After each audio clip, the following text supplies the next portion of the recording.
Magandang araw po sa inyong lahat. Bago po tayo magsimula, huwag niyo po sanang kalimutan na mag-subscribe, mag-like, at mag-iwan po ng komento sa ibaba. Malaking bagay po sa amin ang inyong suporta dahil ito po nagbibigay sa amin ng lakas at inspirasyon para patuloy po kami makapaghatid ng mga kwentong puno ng aral, inspirasyon at magandang mensahe. Maraming salamat sa walang sawa niyong pagtangkilik. At ngayon, samahan niyo po kami sa isa na namang makabuluhan at kapana-panabik na kwento. Simulan na po natin.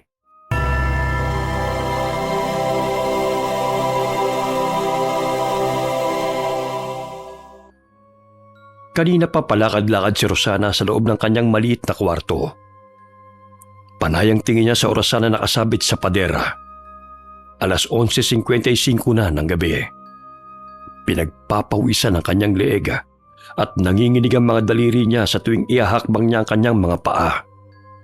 Mabilis din ang tibok ng puso niya dahil sa pinaghalong kaba at matinding galit. Tumigil siya sa paglalakad at tumingin sa mga gamit na nakahanda sa ibabaw ng mesa. May 3 bagay na nakapatong doon. Una, isang manikang basahan na gawa sa pinagtagpi-tagping tela. Sa tabi ng manikay may isang makapal na itim na kandila na nakatayo sa ibabaw ng isang puting platito. Hindi pa ito nasisindihan. Pangatlo, isang litrato ito na may mukha ng isang mayamang matandang lalaking nakangiti at nakasuot ng baronga. Muling kumulo ang dugo niya ng titigan ng nasa litrato. Ang matandang lalaking yun ang dahilan kung bakit namatay ang tatay niya. Hindi niya makakalimutan ang petsang Nobyembre 8, 1990 dahil doon nagsimula ang bangungot sa buhay nila. Sa araw na yon, bigla na lamang dumating ang matanda para sapilit ang kunin ang kanilang lupa.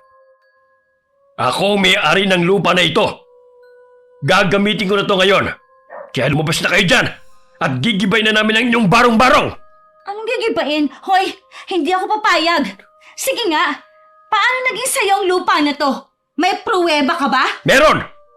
Nasa akin ang orihinal na titulo ng lupa na ito. Ito, malinaw na sa pangalan ko nakalagay ang dokumento na ito. Ano, ha? Aalis ba kayo? O ipapakanadkad ko ay palabas? Huwag naman po, sir. Parang awa nyo na.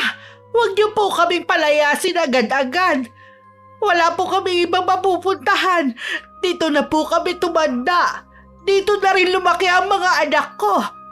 Kung sa inyo po talaga itong lupa, nakikiusap po ako. Bigyan nyo naman kami ng kahit konting palugit para makalipat ng maayos. Hey! Tumigil ka na sa drama mo. Illegal kayong tumira sa lupa ko. Kaya wala na akong dapat na ibigay na palugit sa inyo. Kaya umalis na kayo. Bago pa ako maubusan ng pasensya sa inyo. Hindi kami aalis! Anong sabi mo? Ang sabi ko, hindi kami aalis! Peke yan titulo mo! Gawa-gawa nyo lang yan para nakawin ang lupa namin. Panahon pa ni Kopong-Kopong, nakatira na rito ang mga lolo at lola namin. Kaya paano magiging sa'yo to? Huwag ka nga aangkin ng lupa na hindi naman talaga sa'yo! Ako pa ngayon ang nag-aangkin? Bakit? Kayo ba may papel? Asan? Wala, hindi ba? Wala kayong maipakitang ebidensya na sa inyo nga ang lupang to. Kaya tumahimik ka. Puro lamang kayo salita. Mga squatter! Matagal na kayong nakikinabang ng libre sa pwestong to. Kaya umalis na kayo, ngayon din! Hindi kami aalis! Wala kang makukuha rito, gahamang gurang! Ilalaban ko to hanggang dulo! Rosana anak, tama na. Huwag na tayong lumaban. Tingnan mo, may mga dala silang pamalo at barel. Baka saktan nila tayo. Nay, huwag kayo matakot. Lupa natin to. Kapag umalis tayo, di parang ipinamigay na rin natin sa sakim na matandang to ang buhay at pinaghirapan natin. Hindi ako papayag! Ubus na ang pasensya ko sa mga patay gutom na katulad nyo! Hoy! Kayong 5 na dinala ko rito! Gibayin nyo na ang bahay na yan! Dalihan nyo! Subukan nyo! Kapag may humakbang kahit isa sa inyo palapit sa bahay namin, may kalalagyan kayo sa akin! Ay, nako! Ugaling squatter nga naman. Huwag nyo nang pansinin ang babae niyan! O kaya naman, buhatin nyo! Itapon nyo doon sa tabi ng kalsada para mag-iba na itong bahay na ito! Ano ba? Hoy! Mga hayop kayo! Bitiwan niyo ako! Huwag niyo sirain ang bahay namin! Tay! Tay, tulong! Tulungan niyo kami! Pagdating ng tatay ni Rosana, sinubukan niyang awatin ang mga lalaki. Pero inutos ng matanda na gulpihin siya. Walang awa siyang binugbog ng mga lalaki at hindi nila ito tinigilan hanggang sa bumagsak siya sa lupa at tuluyang hindi makatayo. Dali-daling dinala ni Rosana sa ospital ang tatay niya. Sinubukan itong gamutin ng mga doktora. Pero makalipas ng 2 araw ay namatay din ang lalaki. Hindi kinaya ng katawan niya ang matinding pinsala sa ulo at nabaling tadyang. Nagreklamo si Rosana sa mga pulis para panagutin ang may sala. Pero ginamit ni Don Romy ang kanyang pera at impluensya. Ibinasura kaagad ang kaso at wala ni isang nakulong sa mga lalaking pumatay sa tatay niya. Huminga ng malalim si Rosana at kinuha ang kahon ng posporo sa bulsa ng kanyang pantalona. Ibinalik niya ang tingin sa orasana. 1 minuto na lamang. Pagpatak ng eksaktong 12:00 ng hating gabi, sisindihan niya ang itim na kandila. Kukunin niya ang manikang basahan at sisingilin niya ang lalaking nasa litrato. Habang hawak ang posporo, naalala ni Rosana ang nangyari eksakto 1 linggo nang nakakalipas. Dahil sa hindi nila nakamit ang hustisya, pumunta siya sa kabilang baryo para kausapin ang isang mangkukulam. Mang Domeng, tulungan niyo po ako. Gusto kong magiganti sa taong pumatay sa tatay ko. Wala kaming nakuhang hustisya dahil binayaran niya lahat. Ito po, litrato niya. Siya si Don Romy. Gusto kong pagbayaran niya ang ginawa niya. Matunog ang pangalan ng matandang yan dito sa bayan natin. Marami na siyang inaping mahihirap. Mahilig siyang mangamkam ng lupa. Pero Rosana, bago tayo magsimula, tatanungin kita. Alam mo ba kung ano ang pinapasok mo? Hindi biro ang gumamit ng itim na mahika para kumitil ng buhay. Wala na po akong pakialam, Mang Domeng. Gusto kong maramdaman niya ang hirap at sakit na naramdaman ng tatay ko bago siya namatay. Binugbog nila ang tatay ko hanggang sa mabali ang tadyang at mabasag ang bungo niya. Gusto kong maranasan niya yun. Kung yan ang desisyon mo, ikaw mismo ang gagawa ng ritual. Gusto mo ba? Hindi kayo ang gagawa. Hindi ako. Tama ka. Pero bakit? Hindi na kasi ako pwede. At medyo umiiwas na ako sa ganitong gawain. Pinagbawalan na kasi ako ng aking anak. Pero ikaw, pwede. Kung gusto mo, ikaw ang gumawa.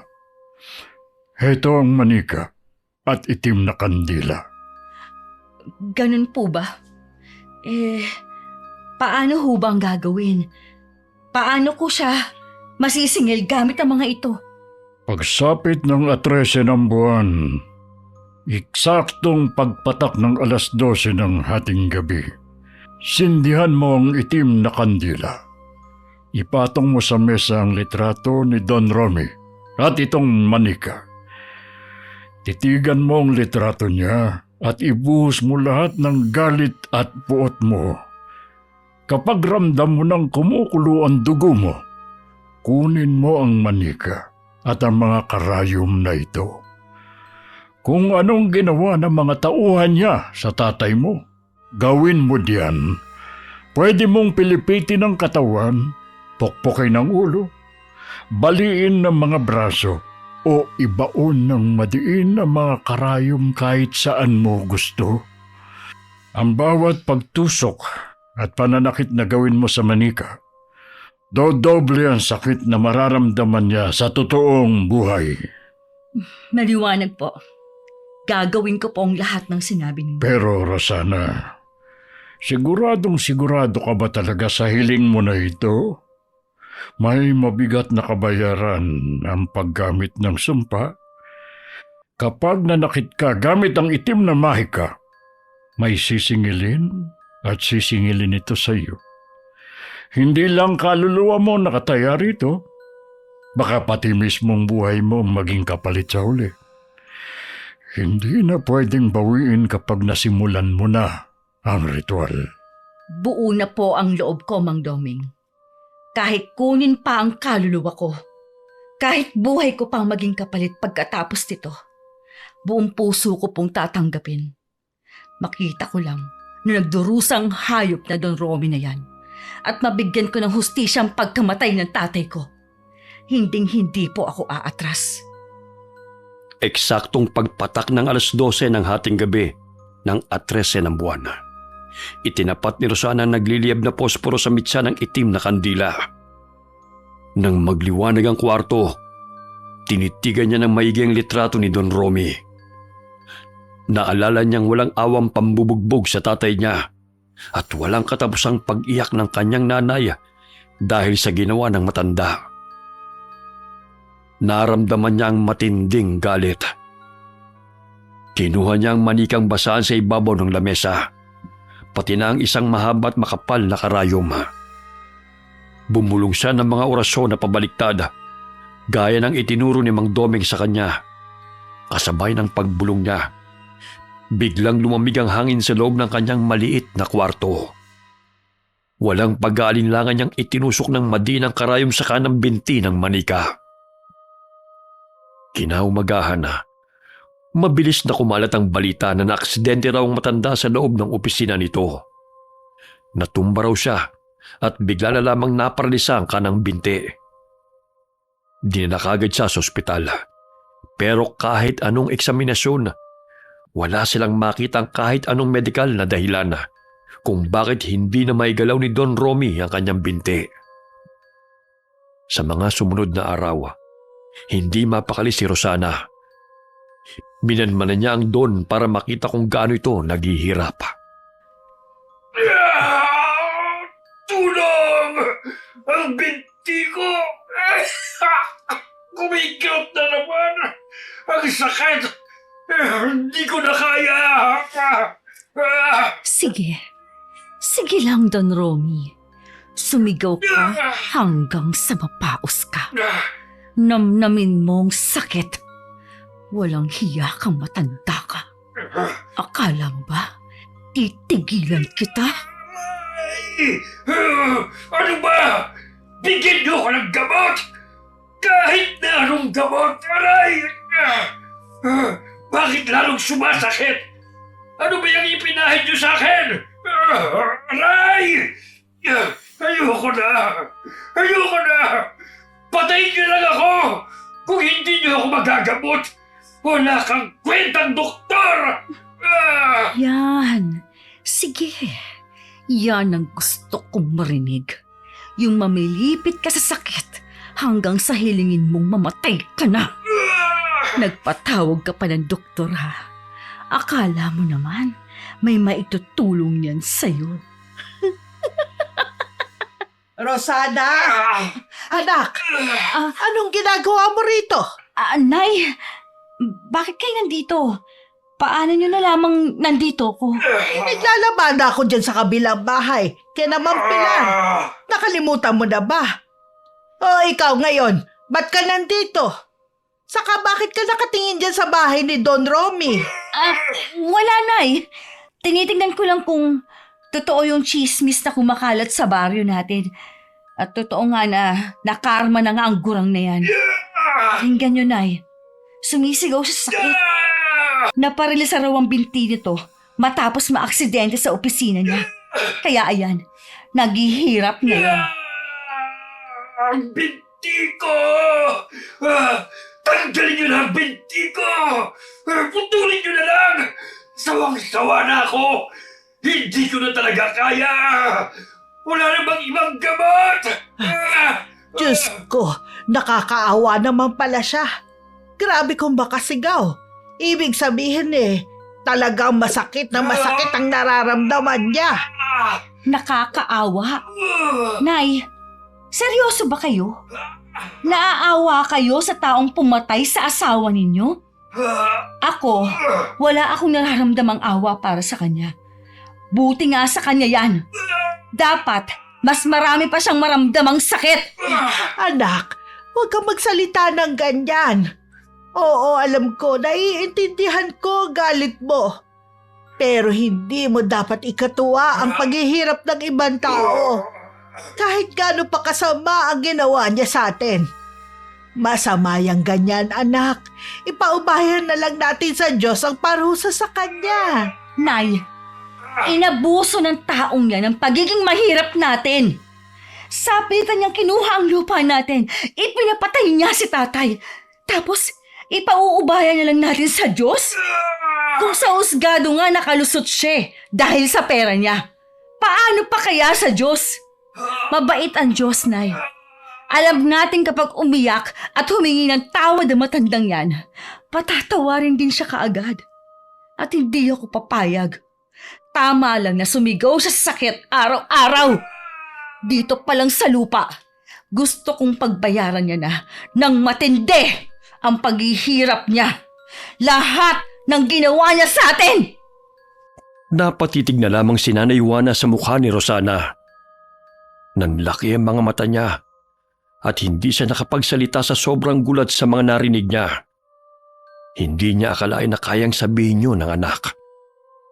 Kasabay ng kanyang pananahimik, muling umibabaw ang malalakas na sigaw ni Don Romy mula sa loob ng mansyon. Walang tigil ang pag-iyak at pagdaing ng matanda dahil sa matinding sakit. Tinignan ulit ni Nanay Juana si Rosana. Nakita niyang nakangiti ito at halatang nasisiyan sa pagdurusa ng mayamang lalaki. Sa mga sandaling yun, pakiramdam ni Nanay Juana ay hindi na niya kilala ang sarili niyang anak. Maawa kayo! Tama na! Ayoko nang maramdaman ito! Bigyan niyo ako ng pampatulog! Gusto ko nang mamatay! Ayoko na! Ang sakit! Pakinggan niyo siya, Nay. Pakinggan ninyo kung paano siya magmakaawa na mamatay na. Ayoko Pero kulang pa yan.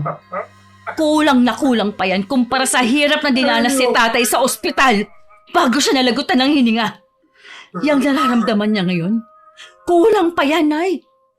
May paparating pang mas matinding karma para sa kanya. Sinisiguro ko yun sa inyo.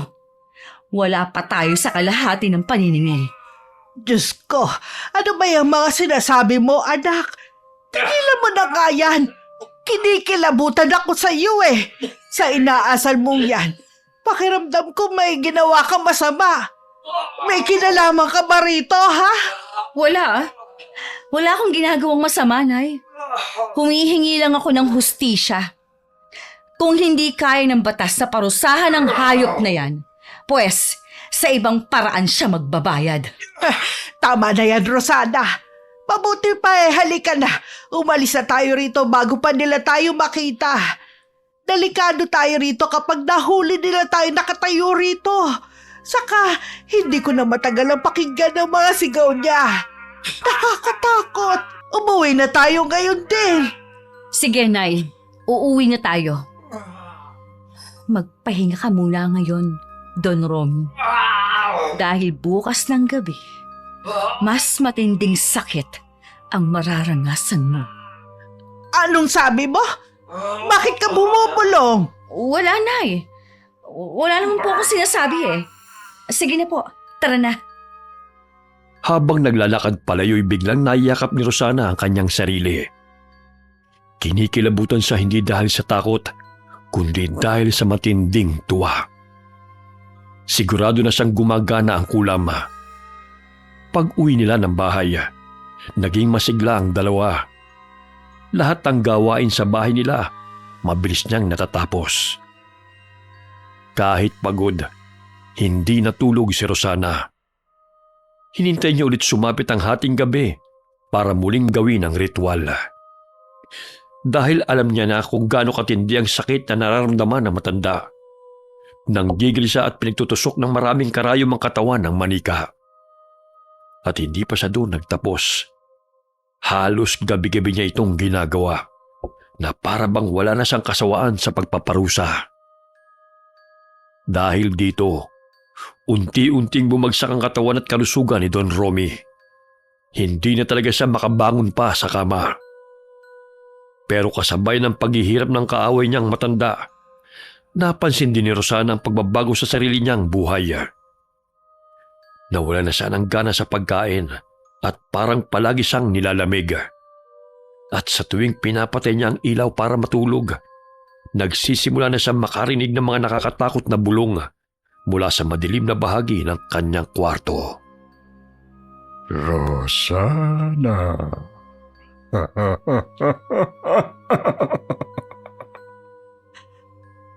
Sino yan? Sino ka ba? Magpakita ka! Sino nandiyan sa sulok ng kwarto ko?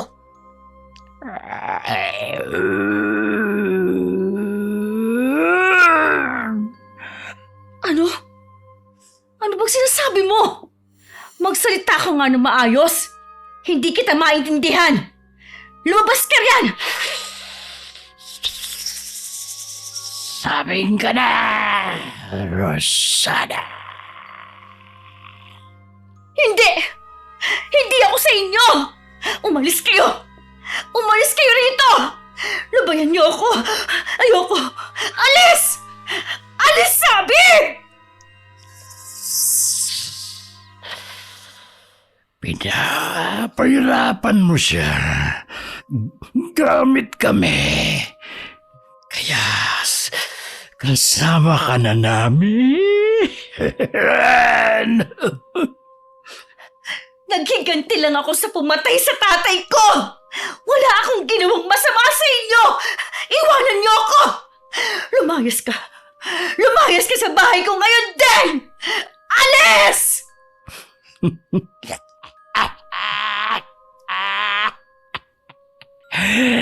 Huli na. Nag-umpisa na. Magkasama na tayo. Sa ilalim. Anong ilalim? Hindi ako sasama sa ilalim! Umalis kayo dito. Hindi kayo dapat nandito! Binuksan mo ang pinto, Rosana. Ang itim na kandila. Ang manika. Ikaw, Rosana, ang nagpapasok sa amin. Kaya halika na. Halika na. Wag! Wag niyo ako hawakan! Lumayo kayo sa akin! Pero hindi ka pa namin hinahawakan, Rosana. Tingnan mo. Nandito kami sa likod mo.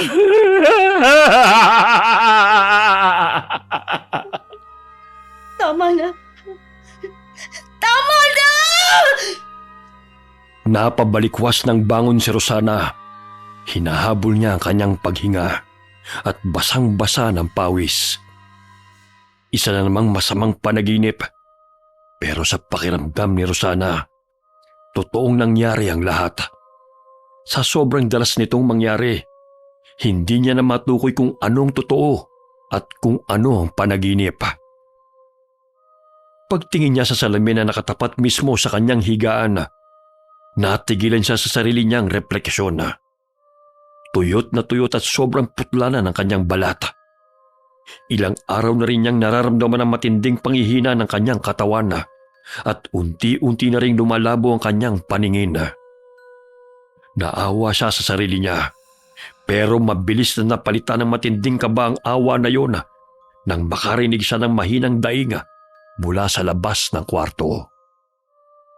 Pinilit niyang bumangon at naglakad palabas ng kwarto. Pumasok siya sa silid ng kanyang ina at doon nakita niya itong nakabalot ng kumot. Nanginginig ang buong katawan dahil sa mataas na lagnat.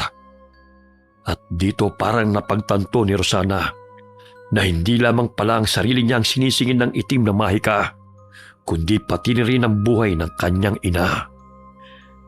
Nay, naririnig niyo po ba ako? Ayos lang po ba kayo? Rosana, anak, masakit. Masakit ang buong katawan ko. Ramdam ko ang sakit hanggang sa mga buto ko. Uminom na po ba kayo ng gamot? Gusto niyo po ba dalhin ko na kayo sa ospital ngayon din? Gagawa po ako ng paraan. Mangungutang ako sa labas. Hindi na. Anak, huwag na tayong pumunta sa ospital.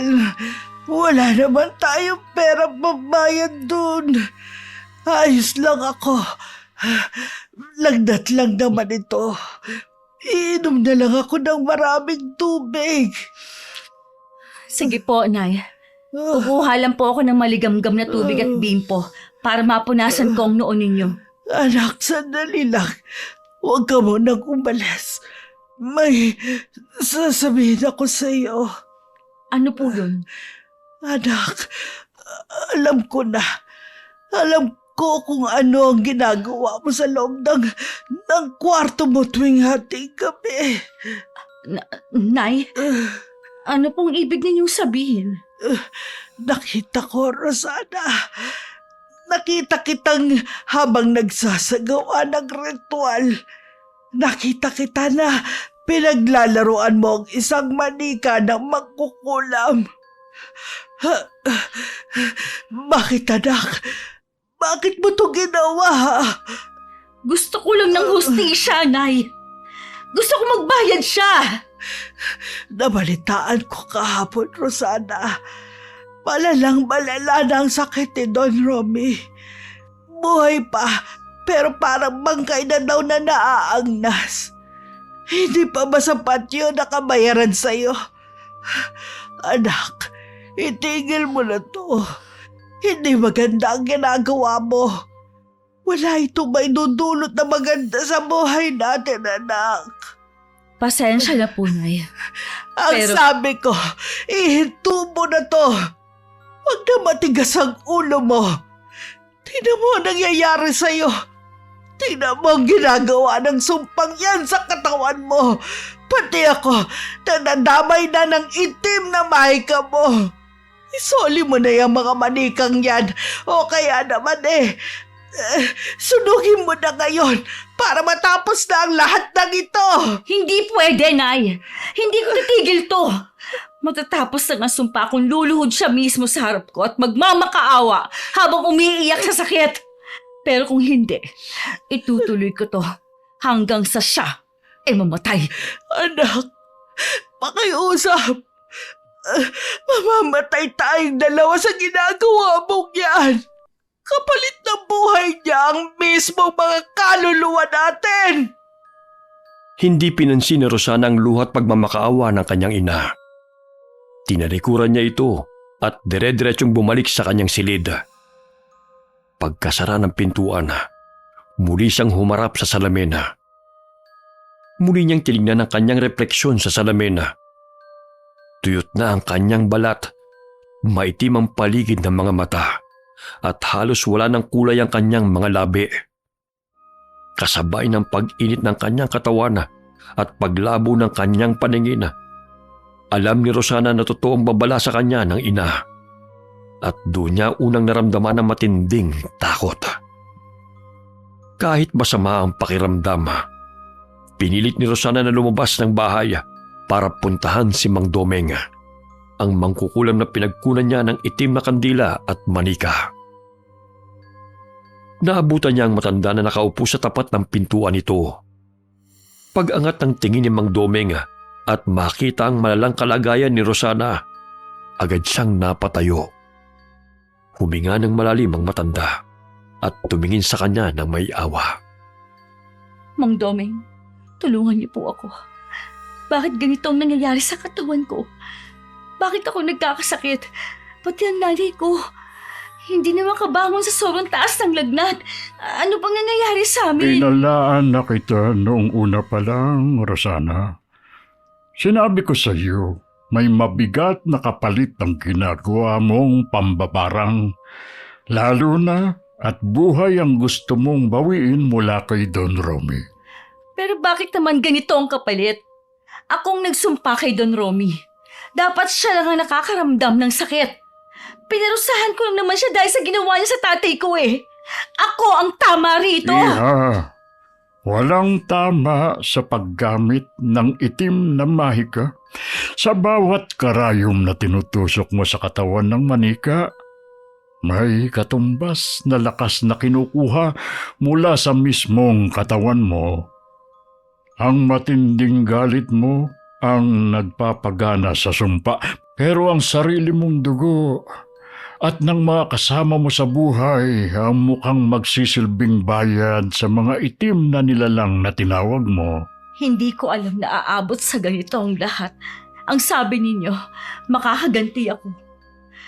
Akala ko tapos na ang lahat kapag naramdaman niya ang sakit. Akala ko siya lang ang mamamatay. Hindi, Rosana. Bago ko ibigay sa iyo ang mga gamit ko, nagbigay ako ng babala sa iyo. Nakalimutan mo na ba? Kapag buhay ang kukunin mo, siguradong may kapalit. Hindi! Ayoko pa mamatay, Mang Doming. Ayoko mamatay ang nanay ko sa mga kasalanan ko. Parang awa mo na, bawiin niyo na ang sumpa. Ngayon din! Hindi ko magagawa yan, Iha. Lalo't hindi naman akong nagbigay ng sumpa kundi ikaw.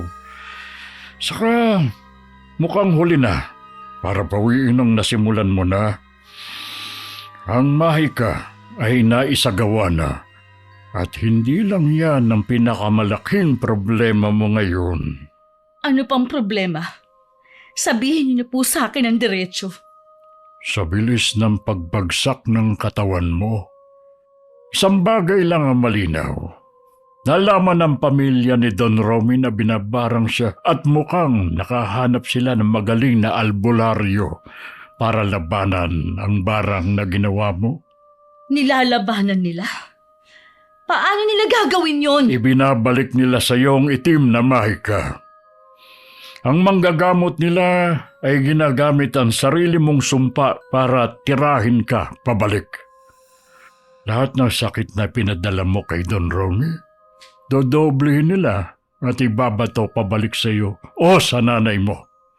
At yung mga itim na nilalang, mukhang malapit na rin nilang kunin ang kabayaran. Hindi pwede. Hindi ako papayag. May solusyon pa dito, di ba? Sabihin niyo sa akin kung anong dapat kong gawin para mapigilan ang lahat ng ito. Maawa po kayo sa akin. Gagawin ko ang lahat. Babayaran ko kayo kahit magkano. Iligtas lang po ninyo kami ng nanay ko sa kamatayan. Kahit ako na lang. Kahit ako na ang singilan nila, wag lang ang nanay ko! Wala siyang kasalanan! Pasensya ka na. Nakatali na kasi ang kaluluwa niyo doon sa sumpa. Kapag ginamit mong itim na mahika para kumuha ng buhay ng iba, sariling buhay mong sinusugal mo. Wala na po ba talagang paraan? Ganito na lang ba yun? Ay bakit kayo? Kapag kayong nambabarang ng ibang tao, bakit hindi kayo tinatablan? Bakit buhay na buhay pa rin kayo? Dahil iba ako sa iyo, Rosana. Bago ako gumawa ng kahit anong sumpa, gumagamit ako ng mga mutya at orasyon bilang pananggalang. Alam ko kung paano protektahan ang sarili ko mula sa mga itim na espiritu. At higit sa lahat, hindi ko ginagamit ang sariling emosyon ko. Binibigay ko sa kanilang hinihingi nilang bayad pero hinding-hindi ang sarili kong buhay. Ikaw, ginamit mo ang buong galit mo. Wala kang kahit anong proteksyon. Ikaw mismo ang kusang nag-alay ng kaluluwa ninyong mag-ina dun sa mga nilalang nung tusukin mo na ang manika. Pero bakit niyo ako hinayaan kung alam niyong ganito ang mangyayari sa akin? Dahil ikaw ang nagpumilit, Rosana.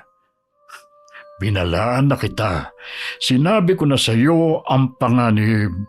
Pero nagpakabulag ka sa galit mo. Hindi mo ba maalala?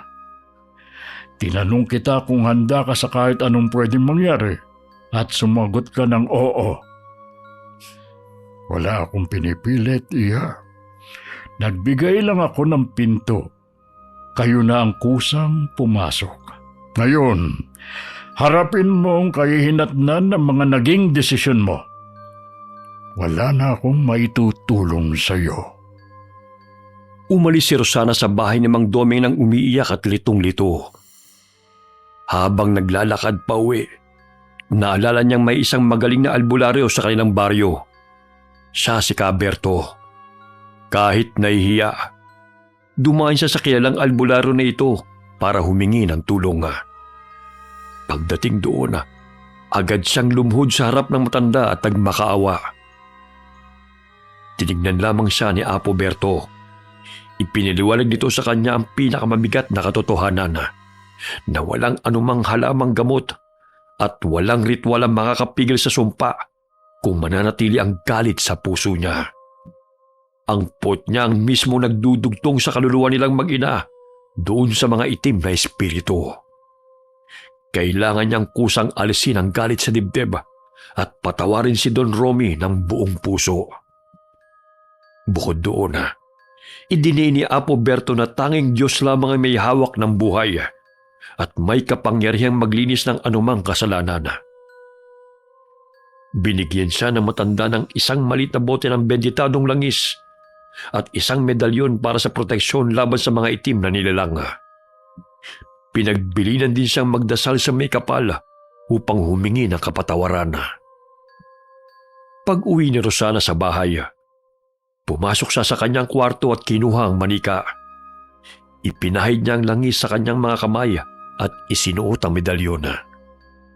Nanginginig siya habang umiiyak ng malakas. Panginoon, patawad po. Patawad sa mga naging kasalanan ko. Patawad dahil nagpadala ako sa matinding poot. Ang hirap-hirap po. Sobrang sakit pa rin ang ginawa niya kay tatay. Panginoon, tulungan ninyo po akong tanggalin ng tuluyan ang galit dito sa dibdib ko. Tulungan niyo po ako na hilumin ang sakit na ito. Napakahirap po magpatawad ng buo. Hindi ko po kaya na mag-isa. Pero alam ko, tutulungan ninyo ako. Kaya patawad po. Patawad. Wala nang epekto ang mga dasal mo, Rosana. Ibigay mo na ang kaluluwa ninyong mag-ina sa amin. Sa amin kayo. Huli na ang lahat. Hindi totoo yan. Hindi yan mangyayari. Tutulungan ako ng Diyos. Wala kang kapangyarihan sa akin. Papatawarin ko si Don Romy. Hindi mo pwedeng gawin yan. Pinatay niya ang tatay mo. Patayin mo rin siya, sige na. Isang tusok lang ng karayom at mababawi mo na ang buhay niya. Gawin mo na, Rosana. Sige na. Hindi. Huwag mo akong tuksuin. Hindi ko ipagkakanulong buhay ng nanay ko sa inyo. Hindi ko gagawin ang gusto ninyo dahil mula ngayon, lilinisin ko na ang puso ko. Nagsisisi na ako. Kaya umalis na kayo. Hindi ninyo ako pagmamayari. At hindi nyo na rin ako malalapitan dahil may proteksyon na ako.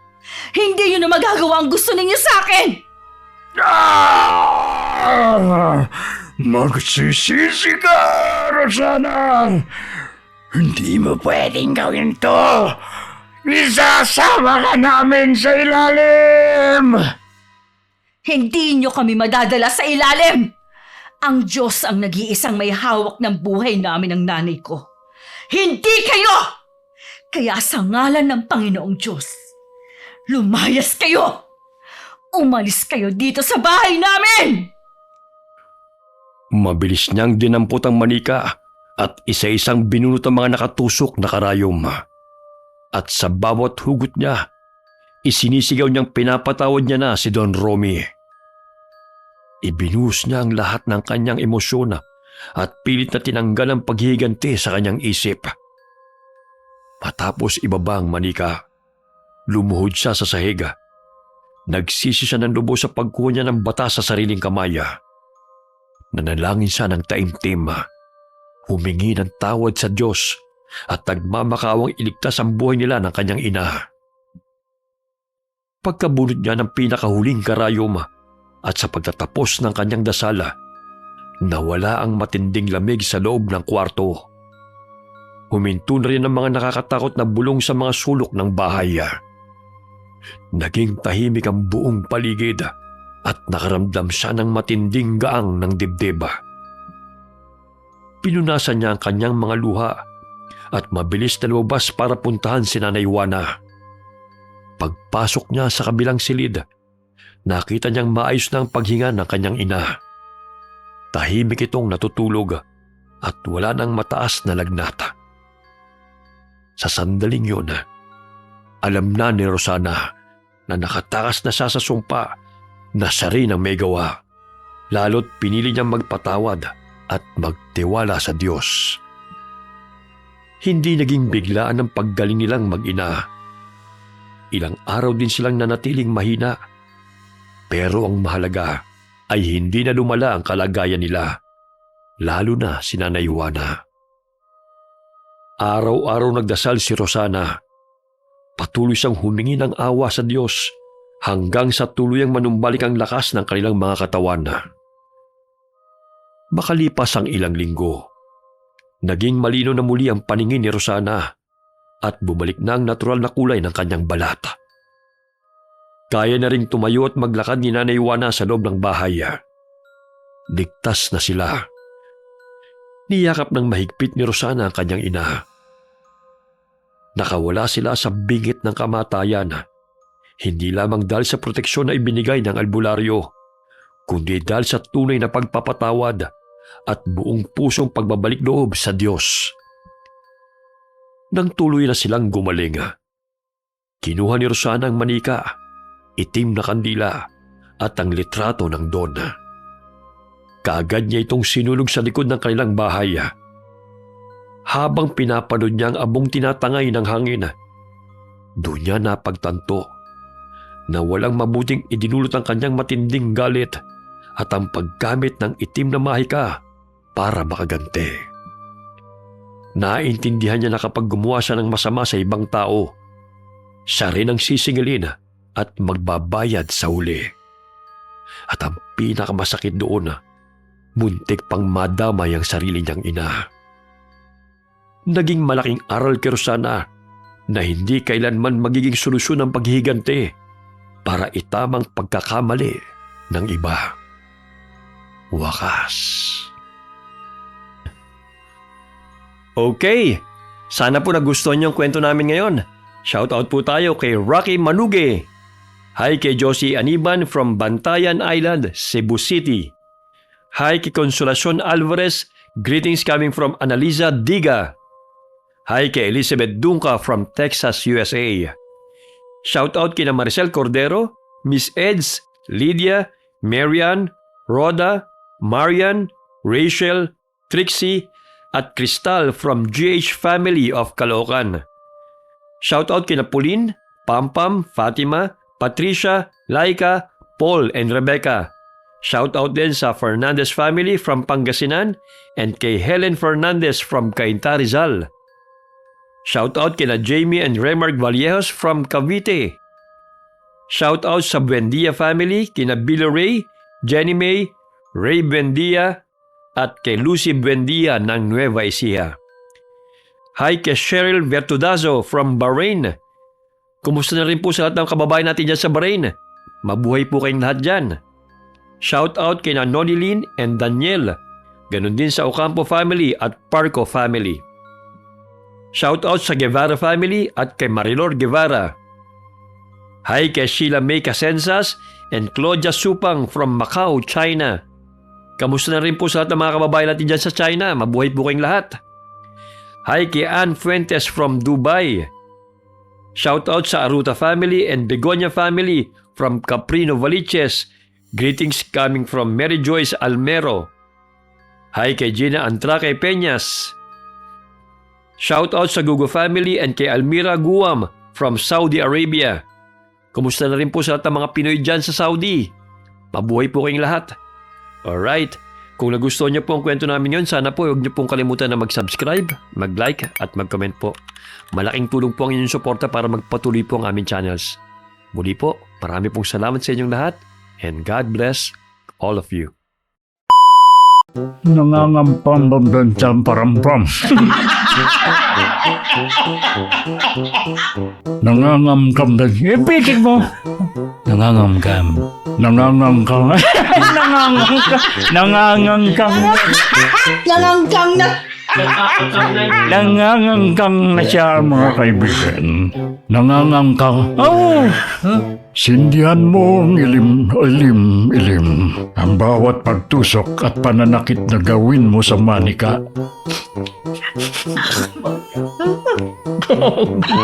Ang susal-susal mo naman ito, Mem. Isa kanya pala.